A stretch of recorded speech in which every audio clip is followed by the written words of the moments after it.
Assalamualaikum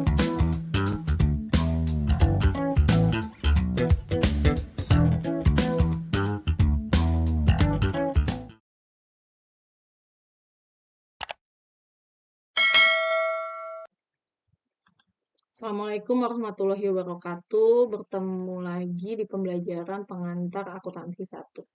Hari ini Ibu akan bahas tugas yang lalu ya. Di sini kita diminta membuat jurnal penyesuaian, neraca lajur, dan laporan keuangan. Jadi, di sini sudah ada neraca saldonya di awal, lalu ada data-data untuk penyesuaian pada akhir tahun. Kita lihat di sini, yang A. Asuransi yang belum jatuh tempo pada 31 Desember adalah 1.900.000. Berarti artinya di sini bedakan ya.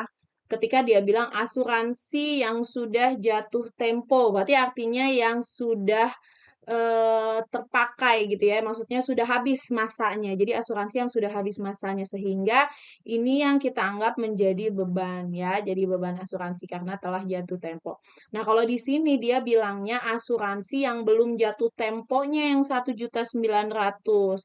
Berarti yang jadi beban itu harus kita cari nih awalnya berapa asuransi dibayar di mukanya, lalu sisanya yang belum jatuh tempo adalah 1,9. Berarti artinya yang sudah jatuh temponya itu adalah selisihnya ya dari yang asuransi dibayar di mukanya dikurangi sama 1,9. Jadi artinya nih sisanya nih tinggal 1,9 lagi nih yang belum jatuh tempo sampai 31 Desember 2014. Jadi kita lihat. Asuransi dibayar di mukanya berapa? Oh, 4.500.000. Sisanya nih 1,9 nih untuk tahun-tahun selanjutnya. Berarti artinya tahun ini telah terpakai berapa tuh? Nah, ini kita lihat ya. Berarti artinya kita hitungnya adalah 4.500.000 dikurangi dengan 1.900.000 ya, yaitu 2.600.000 ya. Ini Ibu ambil dari, jadi Ibu sudah membuat neraca saldonya dulu di sini. Nah, kita buat dulu ya. Nah, di sini kan ada pendapatan terima di muka nih, kita bisa lihat. Nah, ya, di sini. Jadi makanya Ibu masukkan dia dari sini. Oh, ini, maaf. Asuransi dibayar di muka. Asuransi dibayar di mukanya. Nah, ya 4.500.000 dikurang 1.900.000. Kan 1.900.000 sisanya ya. Jadi yang jadi beban adalah 2.600.000 yang sudah terpakai atau sudah jatuh tempo di sampai sampai Desember 2014 ya. Nah, lalu yang B nih. Jadi nih jurnalnya beban asuransi pada asuransi dibayar di muka ya. Karena sudah jadi beban nih, sudah jatuh tempo. Kalau udah jadi tempo kan sudah jadi beban ya. Nah, lalu yang B, perlengkapan yang benar-benar berada di dalam gudang 31 Desember sebesar 475.000. Nah, di sini artinya dia menjelaskan bahwa sisa perlengkapan yang ada di gudang adalah 475.000. Nah, artinya yang sudah terpakai berapa banyak nih? Kita lihat perlengkapan awalnya berapa? 1.720.000. Nah, sisanya pas di akhir Desember 2014 masih ada 475. Berarti yang sudah terpakai berapa banyak? Berarti 1.725 dikurangi 475.000 ya. Berarti yang sudah terpakai adalah 1.245.000 ya.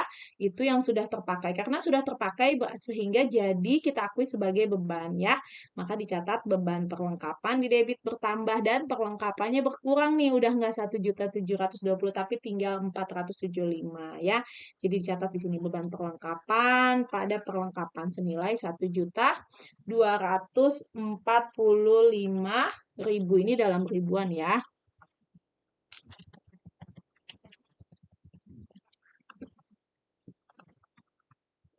Nah, lalu yang C, penyusutan gedung untuk tahun ini adalah 1.620.000. Nah, ini kita udah langsung dikasih tahu nih. Jadi kita nggak usah ngitung lagi ya. Jadi nggak dibilang gedung usia gedung berapa tahun gitu kan, sehingga tahun ini harus disusutkan, kita hitung lagi kan per tahunnya berapa tuh disusutkannya. Kalau ini sudah langsung dikasih tahu penyusutan gedung untuk tahun ini adalah 1.620.000. Jadi langsung aja dijurnalkan beban penyusutan gedung pada akumulasi penyusutan gedung senilai 1.620.000, tulis di sini ya. Jurnal yang C. Lalu yang D, sama nih, penyusutan peralatan untuk tahun ini 5.500.000. Berarti artinya beban penyusutan peralatan pada akumulasi penyusutan peralatan senilai 5.500.000 ya. Lalu yang E. Pendapatan yang diterima di muka per 31 Desember adalah 1.500.000. Nah, dia ngasih tahu nih. Pendapatan yang diterima di muka per 31 Desember yaitu 1.500.000. Berapa nih pendapatan yang diterima di muka awalnya? Awalnya yang di muka adalah 7.500.000. Oh, ternyata di 31 Desember tinggal 1.500.000 ya. Berarti artinya sudah dilakukan jasa tersebut. Jadi sudah bisa kita akuin sebagai pendapatan selisihnya ya. Karena sisanya nih pendapatan diterima di muka 31 Desember tinggal 1.500.000. Awalnya 7.500.000 gitu. Berarti kan artinya selisihnya itu sudah boleh kita akui sebagai pendapatan atau sudah terjadi jasa tersebut, sudah dilakukan. Jadi sudah bisa kita akui sebagai pendapatan jasa. Jadi sehingga kita catat ya, dia sebagai pendapatan jasa nih, pendapatan bertambah di kredit ya. Nah, berapa pendapatannya? Berarti 7.500.000, sisanya tinggal 1.500.000, berarti artinya sudah bisa kita akui sebagai pendapatan adalah 6 juta selisihnya ya, 7.500.000 dikurang 1.500.000. Jadi 6 juta udah bisa nih kita akui sebagai pendapatan. Catat di kredit pendapatan jasa sebesar 6 juta ya. Nah, di debitnya apa? Pendapatan diterima di mukanya. Berkurang dong, ya kan? Berkurang. Jadi sudah tinggal 1.500.000. Makanya kita catat di sini di debit 6 juta ya. Jadi sehingga nanti sisanya di kredit ada 1.500.000 ya. Jadi jurnalnya pendapatan diterima di muka pada pendapatan jasa ya. Lalu yang F, upah dan gaji yang masih harus dibayar pada 31 Desember adalah 2.050.000. Nah, di sini artinya masih ada gaji yang belum dibayarkan ya. Mungkin dibayarkannya biasanya kan penggajian Desember dibayarnya di Januari gitu ya. Tapi kita harus mengakui itu sebagai beban karena itu adalah upah pekerjaan mereka di bulan Desember gitu. Jadi tetap kita harus akui sudah menjadi beban di bulan Desember karena itu adalah upah untuk pekerjaan yang dilakukan di bulan Desember. Jadi untuk kegiatan operasional yang berlangsung di bulan Desember gitu ya. Nah, makanya kita sesuaikan lagi nih. Jadi di kita jurnal beban upah dan gaji pada utang upah dan gaji ya. Nah, senilai berapa tuh? 2.050.000 ya. Lalu yang G. Pendapatan jasa yang terjadi tetapi belum ditagih pada 31 Desember adalah 4.150.000. Jadi artinya sudah ada jasa yang kita berikan, tapi orang yang belum bayar gitu ke kita karena belum ditagih nih. Jadi masih udah ada pendapatan jasa yang sudah kita lakukan jasanya tapi belum dibayarkan ya. Berarti sehingga harus sudah kita akui sebagai pendapatan gitu ya karena jasanya sudah kita berikan sebelum sampai di 31 Desember 2014. Berarti kan artinya di Desember ini sudah kita akui sebagai pendapatan karena jasanya sudah kita berikan nih, cuma aja dia belum bayar gitu ya. Makanya di sini catat sebagai piutang ya. Piutang pendapatan pada pendapatan jasa ya, sudah bisa kita akui sebagai pendapatan ya. Cuma bentuknya belum uang kas nih. Harusnya kan kalau dia bayar kas pada pendapatan gitu ya. Karena dia belum bayar jadi kita catat sebagai piutang ya. Piutang pendapatan pada pendapatan jasa ya senilai 4.150.000 ya. Atau bisa kita buat piutang dagang. Oke, di sini nah ya. Sekarang kita tinggal ini sudah ada jurnalnya semua. Ini ke bawah ini hapus saja dulu ya soalnya. Nah, oke. Nah, ini sudah ada nih. Nah, jurnal-jurnalnya tinggal kita pindahin nih ke sini, ke jurnal penyesuaian ini. Kita lihat nih. Beban asuransi ada di debit sini, dicek di sini. Ada nggak nih neraca saldo ini yang awal nih? Ini kan kita catat dulu ya sesuai soal. Ada nggak beban asuransi di sini? Nggak ada. Ya udah kita catat di bawah ini. Beban asuransi kita buat ya. Kita buat yang baru. Beban asuransi karena nggak ada di sini. Jadi kita buat yang baru ini kan tadinya nggak ada nih. Ini semua ya. Ini. Semua nggak ada nih.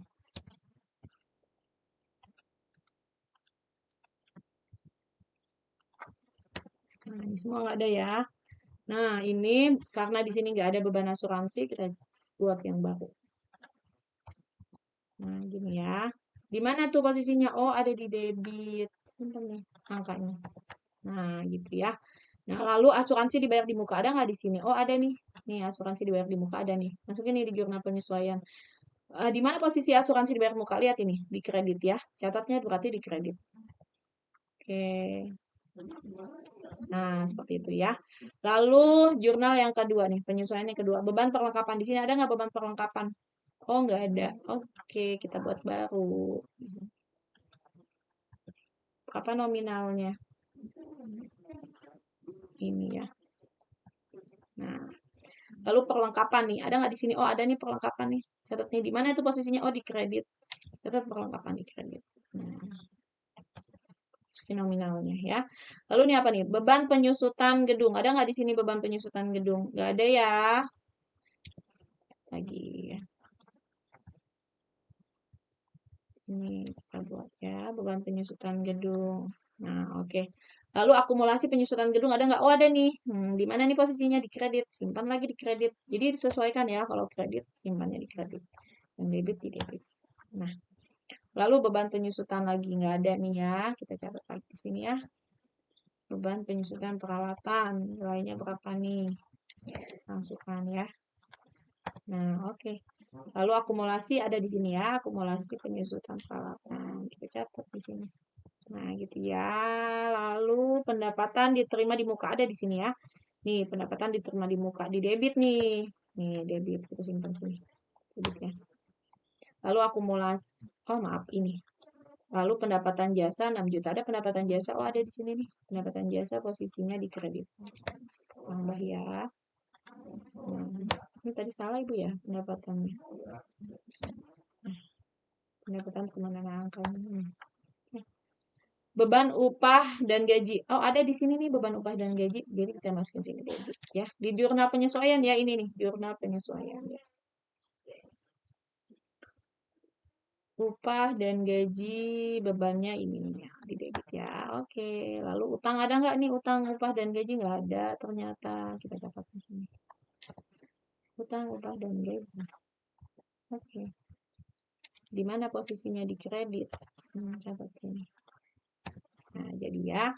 Lalu piutang dagang. Ada di sini piutang dagang nggak? Oh, ada nih. Di debit. Nah, kayaknya ini. Terus pendapatan jasa nambah nih. Berarti tinggal kita tambah aja. Ini pendapatan jasa. Nah, oke nih. Jurnal penyesuaiannya sudah jadi ya. Nih semua nih jurnal penyesuaiannya sudah jadi. Nah, nih ya tuh, nih sudah ada nih penyesuaian sudah kita. Nih kita lihat nih hasilnya ya. Totalnya berapa? 23.165.000. Sama ya, sama ini ya. Nih kita sudah totalkan sama. Berarti artinya tidak ada yang terlewat ya, sudah semua. Oke. Sudah dipastikan semua tidak terlewat dan sudah sesuai. Kalau misalnya ketika pas di sini ini nggak balance berarti bisa jadi ada yang salah ya. Mungkin ada yang salah input, mungkin ada yang salah ketika harusnya posisinya di debit kita simpan di kredit gitu ya. Jadi dicek lagi ketika tidak sama ya. Nah, lalu di sini setelah itu kita membuat neraca saldo setelah penyesuaian nih. Ini Ibu sudah buat formulanya. Jadi ini debit. Kalau posisi awalnya debit berarti ditambah dengan debit ya. Ditambah dengan debit dikurangi dengan kredit. Jadi gini. Ini saldo normalnya debit. Berarti kan menambahnya di debit juga. Dikurangi dengan yang ada di kredit. Nah, oke, ini nanti tinggal kalian copy ya sama semuanya ya sampai bawah yang posisi saldo normalnya debit. Copy semua di posisi yang saldo normal debit ya. Jadi di sini. Nih, ini. Nah, gitu ya. Nah, yang saldo normalnya di kredit, kita lihat saldo normal di sini, neraca saldo awal nih. Nih ya, saldo normalnya dia di kredit. Berarti kita catatnya di kredit bikinnya. Berarti ini posisi kredit, berarti dia kredit itu menambahnya sesama kredit. Berarti ditambahnya ke ini ya. Nah, dikuranginya dengan debit baru. Kebalikannya ya. Nah, sudah jadi kita copy, kita pindahkan ke semua yang posisi saldo normalnya di kredit ya, yang debit sesuai debit, yang kredit sesuai debit. Nah, ini kan artinya ini nih, tadinya piutangnya 21 bertambah 4 juta jadi 26 juta gitu ya. Terus asuransi dibayar di muka awalnya 4.500.000 di debit lalu berkurang nih ada di kredit 2.600.000 berarti sisanya asuransi dibayar di muka kan tadi ya yang belum jatuh tempo sisanya 1.900.000 ya. Terus ini perlengkapan nih. Tadinya 1.725 terus udah dipakai 1.245 sisanya 475. Nah, kalau nggak ada selisihnya dia akan sama. Nggak ada penyesuaian ya sama angkanya dia 75 juta tetap gitu ya. Nah, ini sudah disesuaikan, sudah kita jumlahkan untuk penyesuaiannya. Nah, ini dapat di sini nominalnya adalah ini ya 538 juta 320.000 ya. Ini juga dalam ribuan ya.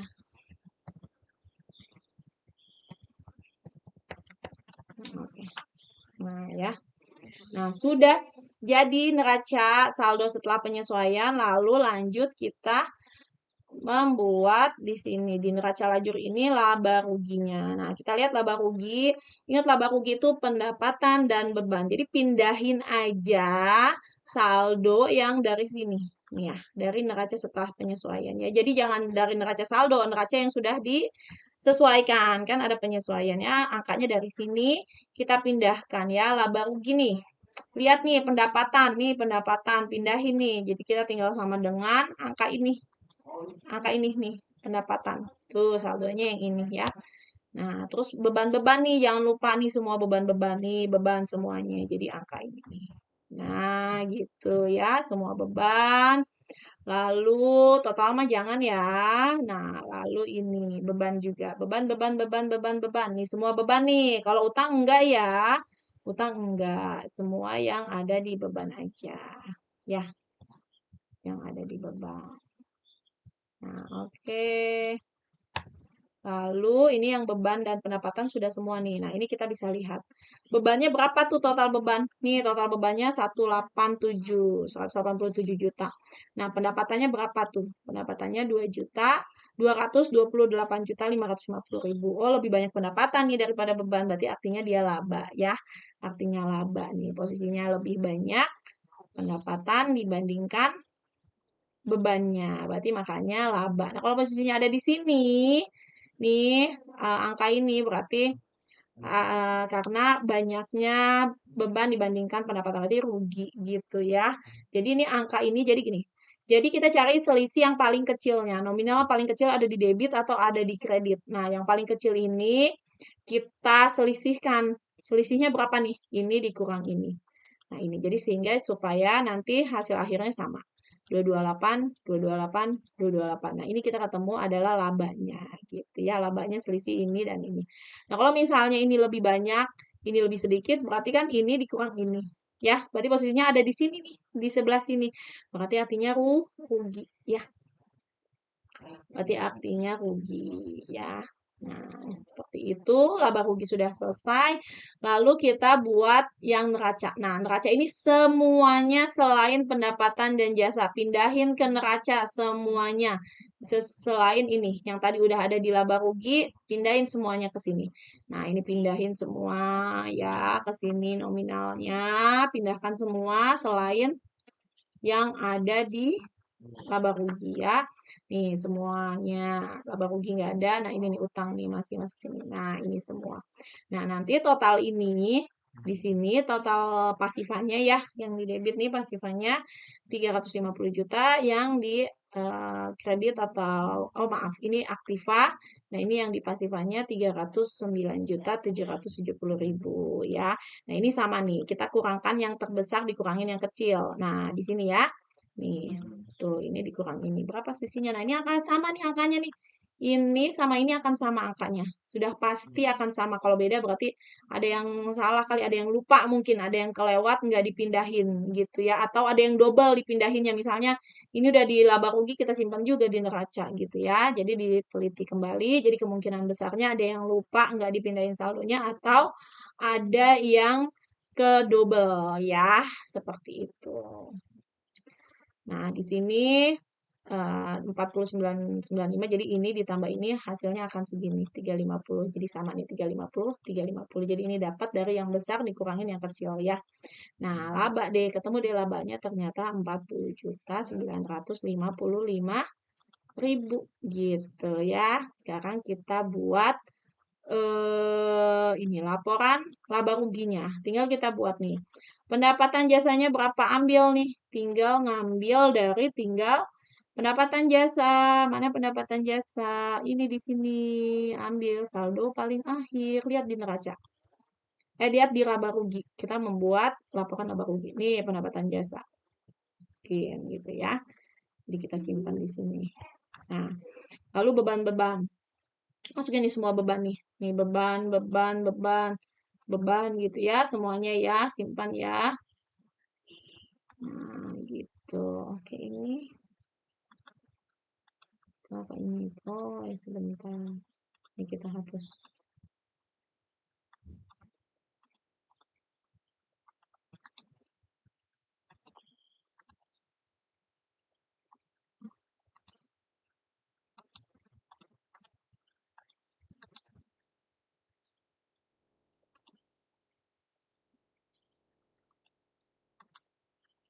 Oke ya.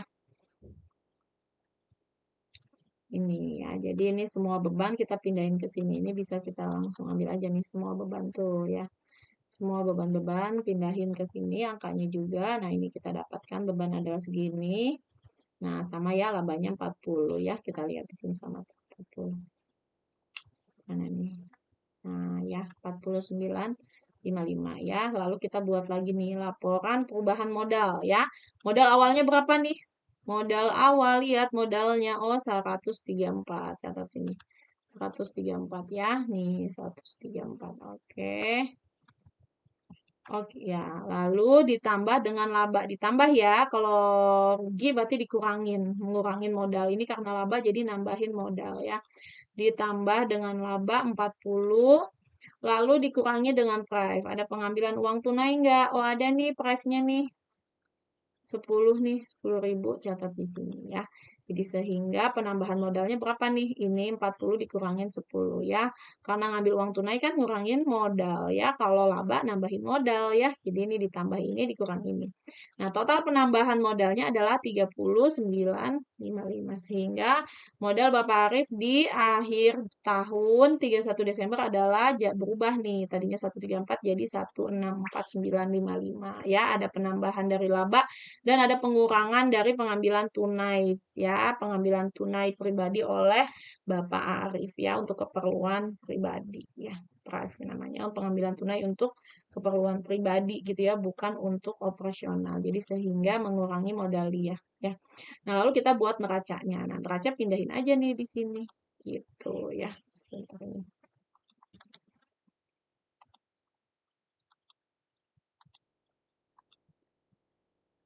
Hmm.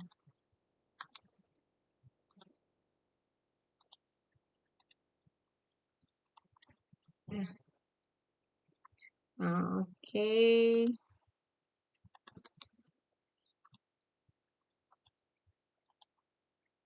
Nah, ya. Nah, sini neraca semuanya nih, pindah ini di sini nih. Nih, neraca nih ya. Kita ambil semua nih yang di posisi debit, yang di pasifa. Semuanya ya. Semuanya kecuali ini prive ya. Prive kan tadi udah kita hitung di sini ya. Untuk di perubahan modal ya. Jadi semuanya sudah masukin di sini. Ada kas, piutang, perlengkapan, dan lain-lain semuanya dicatat di sini. Nah, akumulasi ini mengurangi ya. Akumulasi ini mengurangi gedungnya ya. Terus akumulasi penyusunan peralatan mengurangi peralatannya. Posisinya di kredit. Nih kita lihat nih. Posisinya di kredit. Jadi mengurangi ya, akumulasi itu mengurangi posisinya di kredit. Tapi dia berhubungan sama si harta gitu. Maka catatnya bukan di sini. Kalau di sini kan kewajiban dan modal. Nah, kewajibannya berapa nih? Ada utang gaji ya, nih dan ada utang dagang sisanya. Ya, di sini utang dagang mana? Ini utang dagang ya. Nah, oke ya. Nah, ini ada satu lagi ini, pendapatan diterima di muka, dia termasuk utang ya. dianggap sebagai hutang ya. Gitu. Karena pendapatannya ini jasanya belum kita berikan ke orang tersebut, tapi kita sudah dapat uangnya duluan gitu, tapi jasanya belum kita berikan ya. Jadi dia masih dianggap sebagai hutang ya. Dapat di sini pendapatan terima di muka. Nah, senilai ini. Nah, lalu modalnya berapa? Modalnya jangan ambil dari yang di sini ya, modalnya ya. Jangan ambil yang awal, tapi modalnya ambil dari yang modal akhirnya yang sudah ada penambahan dari laba dan dikurangi sama price ya, pengambilan uang tunai. Jadi di sini modalnya diambil dari angka ini ya. Nah, ini totalnya sama deh neracanya. Total aset 176.605.000. Total kewajibannya juga. Jadi ini adalah posisi keuangannya. Jadi harta perusahaan Ramanda adalah senilai ini hartanya ya.